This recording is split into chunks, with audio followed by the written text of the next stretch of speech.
कृष्ण कन्हैया लाल की जय। सबको राधे राधे, जय श्री कृष्णा।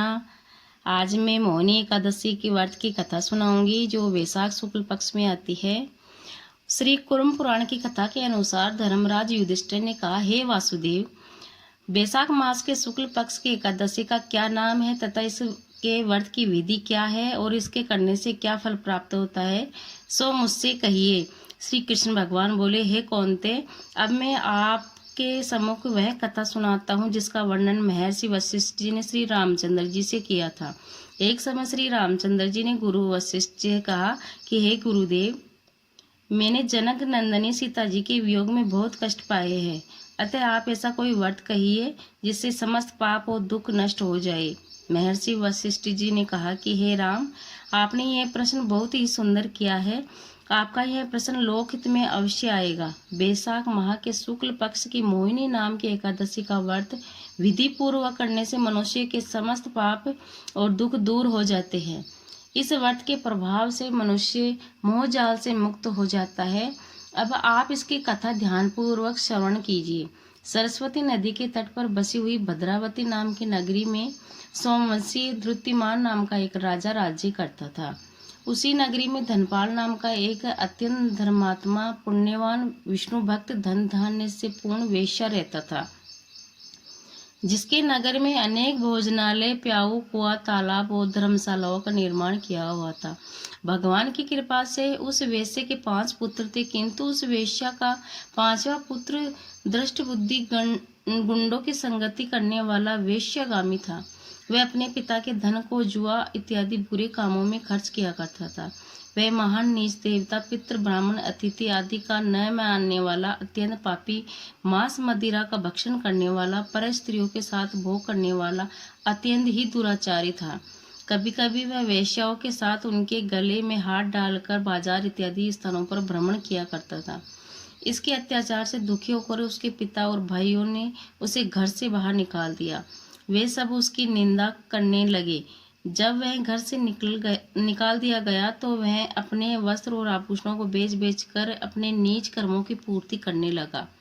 अंत में जब उसके पास कुछ भी न रहा तो वेश्याओं और गुंडों ने भी उसका बहिष्कार कर दिया। अब तो वह दरिद्रता के कारण भूख प्यास से व्याकुल हो पेट भरने के लिए कोई मार्ग न देख रात में चोरी करने लगा। एक बार उसने राजा के सिपाहियों ने चोरी करते हुए पकड़ लिया, परंतु उसके पिता की नेक नामी के प्रभाव के कारण उसे छोड़ दिया। वह दुराचारी फिर भी अपनी करनी से बाज न आया और दिन प्रतिदिन चोरियों करने लगा। दूसरी बार जब वह चोरी करता हुआ पकड़ा गया तो राजा ने बंदी खाने में डलवा कर उसके यातना देकर देश निकालने की आज्ञा सुना दी। राजा ने आज्ञा से उस नगर सेठ के पुत्र को नगर छोड़ना पड़ा और वह जंगल में जाकर रहने लगा। वहां पर जीविका उपार्जन का कोई साधन न देखकर वह धनुष बाण निकालकर जंगल के पशु पक्षियों का वध करके अपनी उदर पूर्ति करने लगा। एक बार वह अपने आखेट की खोज करता हुआ भूखा प्यासा कौंडल्य ऋषि के आश्रम में जा पहुंचा। उस समय वह ऋषि गंगा स्नान करके लौटे थे और अपना वस्त्र सुखाने के लिए फटकार रहे थे। उस वस्त्र के कुछ छींटे उसके शरीर पर पड़ गए, जिसके कारण उसको कुछ सद्बुद्धि प्राप्त हुई। तब वह हाथ जोड़कर कहने लगा, हे मुनि, मैंने अपने जीवन में अनेक पाप किए हैं, अतः आप मुझे ऐसा कोई साधारण उपाय बताइए जो कि बिना धन के हो सके और मैं उस पाप से मुक्ति प्राप्त कर सकूं।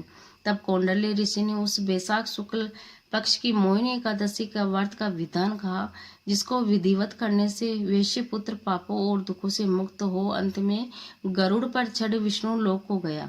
इस व्रत के प्रभाव से मोह आदि नष्ट हो जाते हैं। इस दिन तुलसी मैया की भी पूजा करें। शाम को घी का दीपक जलाए, तुलसी मैया से पूजा अर्चना कर प्रार्थना करें, हे माँ, हमें कष्ट पीड़ा से दूर रखे, मन में भक्ति की जोत जगाए रखे, श्री कृष्ण कन्हैया का स्नेह हमें प्राप्त होता रहे।